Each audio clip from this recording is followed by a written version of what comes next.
क्या आप भी Delhi pharmaceutical sciences and research university से एम फार्मा करने का सोच रहे हो? तो आज के इस वीडियो में हम लोग कंप्लीट डिटेल में डिस्कस करेंगे क्या एलिजिबिलिटी क्राइटेरिया, कितनी फीस रहती है, क्या आपको इस यूनिवर्सिटी में एडमिशन लेना चाहिए या नहीं लेनी चाहिए। तो कंप्लीट डिटेल में डिस्कस करेंगे, तो वीडियो में हमारे साथ लास्ट तक बने रहे कंप्लीट इन्फॉर्मेशन के लिए। एंड कट ऑफ भी हम लोग कंप्लीट एनालिसिस करेंगे कि पिछले साल कितने कट ऑफ पे यहाँ पर एडमिशन हुए हैं। ठीक है, सो यहाँ पे सबसे पहले आप लोग यहाँ पर यूनिवर्सिटी की वेबसाइट पर आ जाइए। सो एडमिशन 2027 डिप्सार dpsru.edu.in। सो इस वेबसाइट पर जैसे ही आप लोग आओगे तो उसके बाद एडमिशन 26-27 में यहाँ पे आपको देखने को मिलेगा जो प्रोस्पेक्टस है वो देखने को मिलेगा। एंड यहाँ पर जो है ना वो एप्लीकेशन फॉर्म भी आउट हो चुका है, तो 30 लास्ट डेट है, उससे पहले आपने अप्लाई कर देना है। ठीक है, अगर आपको इस यूनिवर्सिटी में एडमिशन लेना है तो यहाँ पे क्लिक करके आप लोग क्या है डायरेक्ट जाकर जो है अप्लाई कर सकते हो। ठीक है, सो यहाँ पे अप्लाई करने के लिए आप यहाँ पे रजिस्ट्रेशन कर सकते हो, अपना रजिस्ट्रेशन आईडी पासवर्ड वगैरह जनरेट करके आपको लॉगिन करना है, नहीं तो आपको न्यू रजिस्ट्रेशन पे क्लिक करके जो है ना आपको यहाँ पर रजिस्ट्रेशन कर लेना है। तो अब हम लोग डिटेल में जानेंगे कि क्या क्या कोर्सेज आपको मिलेंगे, कौन कौन से ब्रांचेस आपको यहाँ पर देखने को मिलेंगे। तो सबसे पहले हम लोग यहाँ पे प्रोस्पेक्टस पे आ जाते हैं 2027 के। सो जो है ना डायरेक्ट हम लोग वहाँ पर आ जाएंगे, लेकिन सबसे पहले ये जो एडवर्टाइजमेंट इनका आया था तो उसके बारे में मैं आपको पहले बता देता हूँ कि क्या एडवर्टाइजमेंट यहाँ पर आपको देखने को मिला था। तो ये admission notification academic year 2026-2027 Delhi pharmaceutical sciences and research university. So यहाँ पे आप लोग देख सकते हो कि ये सारे प्रोग्राम्स ये ऑफर करती हैं। ठीक है, तो डी फार्म, बी फार्म और मेन हमने क्या देखना है, एम फार्म के लिए देखना है। तो एम फार्मा में आपको फार्मास्यूटिकल केमिस्ट्री, फार्मास्यूटिक्स, कोलॉजी, industrial pharmacy, quality assurance and clinical research, MSc clinical research भी आपको यहाँ पर देखने को मिलेगी। इसके अलावा रेगुलेटरी अफेयर्स, फार्मा एमबीए वगैरह भी यहाँ पर आपको देखने को मिलेगा, तो वहाँ से भी आप लोग जो है कर सकते हो। तो ये सारी चीज़ें यहाँ पर देखने को मिलेगी। Drug regulatory affairs, analysis, pharmaceutical biotechnology, pharmacognosy, phytochemistry. ठीक है, सो ये सारे कोर्सेज आपको देखने को मिलेंगे। सो यहाँ पे आप लोग देख सकते हो एडमिशन टू डिप्लोमा। सो यहाँ पर हम लोग पीजी का देखेंगे, तो admission to PG program will be through CUET, GPAT and merit of academic score. So CUET के थ्रू, जीपैट के थ्रू, एंड जो आपके अगर आपका नॉन जीपैट है तो आपके जो मेरिट है ना एकेडमिक स्कोर यानी कि जो बी फार्म में आपके परसेंटेज है उसके बेसिस पर भी आपका एडमिशन होता है। So if seats are vacant after first round of counseling, then admission for second round of counseling for non-GPAT, non-CUT students will be on the basis of merit of academic score. So non-GPAT and non-CUT students के लिए जो admission है वो किसके through होता है, तो वो आपका जो एकेडमिक में स्कोर होगा उसके बेस पर आपका एडमिशन होगा। ठीक है, सो ये आपका एडवर्टाइजमेंट आया था। ठीक है, सो उसको हमने डिस्कस किया। अब हम लोग प्रोस्पेक्टस में देखेंगे क्या क्या आपकी फीस वगैरह है, क्या एलिजिबिलिटी क्राइटेरिया वगैरह रहने वाला है। ठीक है, तो ये आप लोग प्रोस्पेक्टस पे देख सकते हो, तो इसमें कौन कौन सी फैकल्टी वगैरह ये सारी चीज़ें आप लोग देख सकते हो। अब हम लोग सीधा मेन उस पर आ जाते हैं। ठीक है, जहाँ पे आपको एम फार्मा का दिखेगा, ये आपको बी फार्मा के बारे में दिखेगा एंड यहाँ पर आपको एम फार्मा के डिटेल्स दिखेगी। तो कौन कौन से प्रोग्राम्स है वो मैंने आपको बता दिए एंड कितने स्टूडेंट्स ये लोग लेते हैं। ठीक है, तो क्वालिटी एश्योरेंस की 12 सीट है, फार्मास्यूटिकल केमिस्ट्री की 8 सीट है, फार्मास्यूटिक्स की 8 सीट, कोलॉजी की 8 सीट, इंडस्ट्रियल फार्मेसी की 6 सीट। तो इस तरह से आप लोग देख सकते हो। फार्माकोग्नोसी की आपको 15 सीट्स देखने को मिलेगी, इंडस्ट्रियल फार्मेसी की 9 एंड रेगुलेटरी अफेयर की भी 15 सीट्स है, बायोटेक्नोलॉजी की 15 सीट्स आपको देखने को मिलेगी। सो यहाँ पे एलिजिबिलिटी क्राइटेरिया के बारे में देखें तो ये आपका बहुत ही ज़्यादा इंपॉर्टेंट पॉइंट है। सो यहाँ पे बी फार्म आपकी होनी चाहिए फ्रॉम द इंडियन यूनिवर्सिटी। ठीक है, एंड जो आपकी परसेंटेज है वो नॉट लेस देन 55% से ज़्यादा आपके मार्क्स होने चाहिए, जो कि आपकी बी फार्म है। बी फार्म में आपके 55% से ज़्यादा मार्क्स रहने चाहिए। ठीक है, and as per the notification, so जो आपकी यूनिवर्सिटी है जहाँ से आपने बी फार्म की है वो उसका जो है ना रजिस्ट्रेशन होना चाहिए with state pharmacy council and should apply for the registration of the same within the 1 month from the date of admission. So admission के बाद आपको 1 मंथ में जो है ना वो अप्लाई कर देना है, यानी कि जो रजिस्ट्रेशन है उसके लिए आपको अप्लाई कर देना है। ठीक है, it is mandatory to submit a migration certificate भी आपको लेकर आना होगा, जो कि यूनिवर्सिटी से जहाँ से आपने यूजी में पास आउट हुए हो, सो उससे आपको क्या है माइग्रेशन सर्टिफिकेट भी लाना होगा। And it is also mandatory to submit the marksheet, provisional marksheet from a university permitted at the time of submission of application.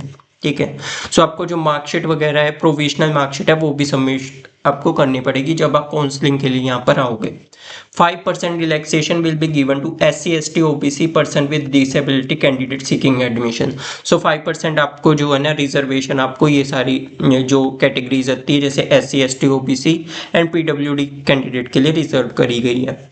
And कौन सी बेसिस पर सिलेक्शन होगा, जो कि मैंने आपको पहले बता दिया कि जो जीपेट के क्वालिफाइड कैंडिडेट हैं उनका जीपेट के रैंक या फिर स्कोर कार्ड के बेस पर एडमिशन होगा। एंड नॉन जीपेट के स्टूडेंट्स को उनके जो मार्क्स एग्रीगेट मार्क्स आपके सेकंड थर्ड फोर्थ ईयर में आए हैं उनके एग्रीगेटेड मार्क्स के बेस पर आपका एडमिशन होगा।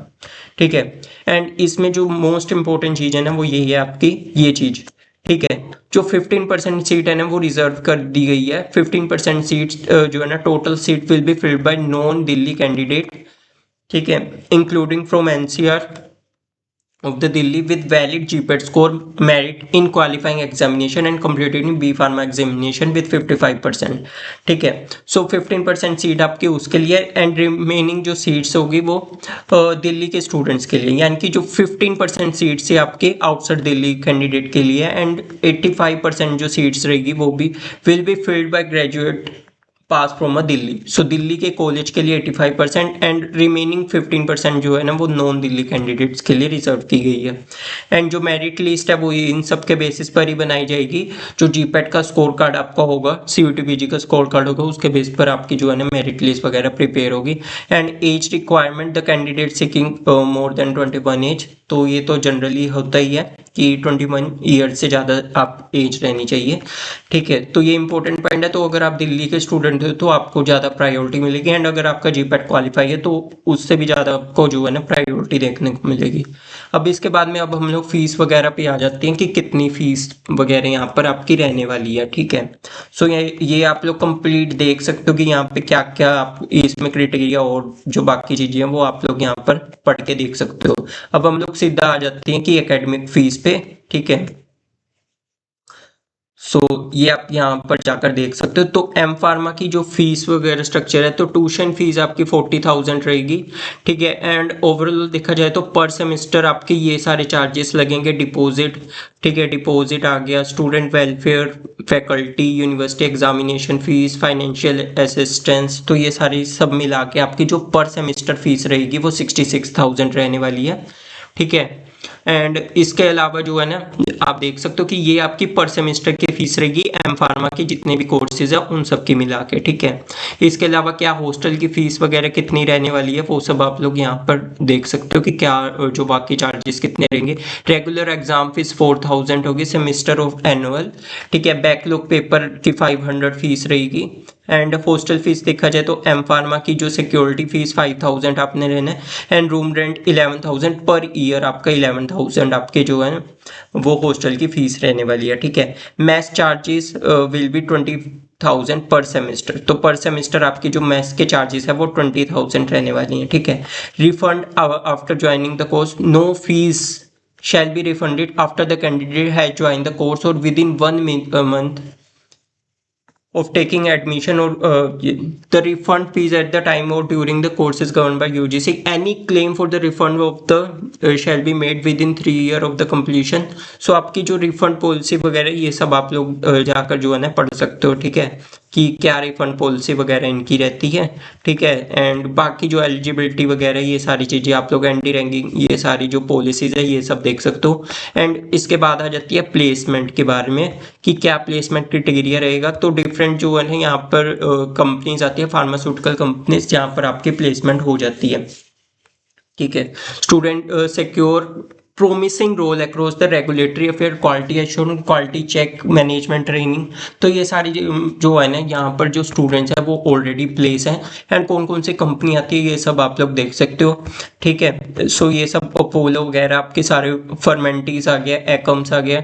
ठीक है। एलकेम आ गया, ये सारी यूनिवर्सिटीज़ में आपकी प्लेसमेंट होती है। सो ये सारे जो स्टूडेंट्स थे ये जीपेट क्वालिफाइड स्टूडेंट्स, तो ये सब आप लोग देख सकते हो। और कौन कौन से फॉर्म आपको भरने रहेंगे, जैसे कि मेडिकल सर्टिफिकेट फॉर्म, सो ये सारी जब आपकी जो फिजिकल काउंसलिंग के टाइम पे ये सारे फॉर्म आपके लगेंगे। अंडरटेकिंग का अगर कोई फॉर्म है, कौन कौन से डॉक्यूमेंट्स अगर आपके रह गए हैं, undertaking for pharmacist registration certificate, ठीक है। सो ये सारे जो डॉक्यूमेंट है ना, ये आपको सबमिट करने रहेंगे फिजिकल काउंसलिंग के टाइम पे, ठीक है। ये सब मैंने आपको यहाँ पर डिटेल में डिस्कस किया, ठीक है। अब यहाँ पर देख सकते हो कि क्या क्या यहाँ पर कट ऑफ रही है। तो ये देख सकते हो जो आउटसाइड दिल्ली के स्टूडेंट्स हैं ना, आउटसाइड दिल्ली, तो उसका ये कट ऑफ है, ठीक है। ये आपकी जो है ना मेरिट लिस्ट बन के आई है, तो कितना स्कोर आप लोग देख सकते हो कि कितने पर जो है ना यहाँ पे एडमिशन होता है। तो आउटसाइड दिल्ली 299, 239, 215। तो अगर आपकी मेरे हिसाब से अगर 1000-1500 तक भी रैंक आ रही है ना, तो आप यहाँ पर अप्लाई कर सकते हो। एंड अगर आपकी फाइनेंशियल कंडीशन अच्छी है, 66,000 पर ईयर पर सेमेस्टर अगर आप अफोर्ड कर सकते हो, उसके अलावा हॉस्टल फीस वगैरह भी आपकी रहेगी, ठीक है। उसके अलग चार्जेस मैंने आपको सारे बता दिए हैं, तो वो सब देखकर आप देख सकते हो कि ये आपका एस्टिमेट रहने वाला है। एंड इसके अलावा अगर आप जीपेट क्वालिफाई हो तो आपकी जो स्टाइपेंड है वो सब तो आपको मिलेगा ही, ठीक है। सो ये सब आपका कट ऑफ रहेगा। तो यहाँ से आप लोग देख सकते हो कि आपको जो है अप्लाई करना है या नहीं करना, ठीक है। इसके अलावा सेंट्रल यूनिवर्सिटीज़ वगैरह जो कि कम बजट में आपकी यूनिवर्सिटीज रहती है, तो वो सब पर भी मैं वीडियोस लेकर आता हूँ। तो चैनल पे जाके आप लोग विजिट कर सकते हो, ठीक है। तो यूट्यूब चैनल पर आपको बहुत सारी वीडियोस एडमिशन से रिलेटेड देखने को मिलेगी। सो अगर आपको कोई भी क्वेरी है तो आप कमेंट करके मेरे से पूछ सकते हो, ठीक है। यहाँ पर अप्लाई कर सकते हो आप डायरेक्ट, जो है ना आपका ये रजिस्ट्रेशन ओपन है, तो यहाँ पर रजिस्ट्रेशन आप लोग कर सकते हो यहाँ पे अप्लाई करके, ठीक है। यहाँ पे अप्लाई करना है। अप्लाई करने के लिए आपको क्या करना पड़ेगा, नेम डालना है यहाँ पर, gender, date of birth, nationality, father name, ठीक है, आधार नंबर, ठीक है, मदर्स नेम, अपार आईडी जो कि आपको डिजी लॉकर पे मिल जाती है, ठीक है, ब्लड ग्रुप, मोबाइल नंबर। सो इसके बाद में एड्रेस वगैरह एंड कैटेगरी क्या है आपकी, ठीक है, रिलीजन तो ये डिसेबिलिटी वगैरह के लिए है कि अगर आपका डिसेबिलिटी है तो कितने परसेंट है, ठीक है। डिफेंस कैटेगरी के लिए भी यहाँ पर सीट रिजर्व है, तो अगर आप डिफेंस से हो, मतलब आपके फादर वगैरह अगर कोई है, तो वहाँ से आपको जो है ना रिजर्वेशन मिल जाएगी। तो उसके बाद में एड्रेस वगैरह एंड यहाँ पर आप जाकर जो है ना कंप्लीट लॉगिन करके आप रजिस्ट्रेशन कर सकते हो। अगर कोई भी आपका डाउट है तो आप कमेंट करके पूछ सकते हो, या फिर हमारे जो टेलीग्राम एंड व्हाट्सएप ग्रुप है उससे जुड़ सकते हो कि कोई भी अपडेट आती है जो भी यूनिवर्सिटी के, वो आपको वहीं पर मिलेगी। So thanks for watching this video till the end.